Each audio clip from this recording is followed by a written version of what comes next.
Hey guys, and welcome back to App Tutorial. In this video, we're gonna look at how to access user profiles on Tinder PC. Now let's begin. Do note that I have already logged into my account. In case you have not, do log in right now. Well, right here, this is the interface of Tinder in PC. And right now, let's say we want to view the profile of this person.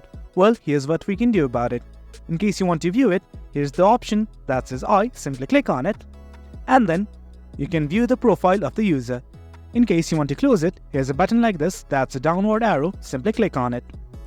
Now let's look at the bottom of the screen. Here are some options that we can click on the up arrow to open the profile and click on the down arrow to close the profile. I'm simply gonna try it. I'm gonna click the upward arrow right now. And as you can see, the profile has opened up. Now let's try to close it. I'm gonna click the downward arrow. And there you go, the profile has been opened and closed. And guys, that's it. That's how you access user profile on Tinder in PC. It's quite easy. Hope you guys found this video informative, and for more content like this, do remember to hit like, share and subscribe. Your support fuels us. Until next time, thank you.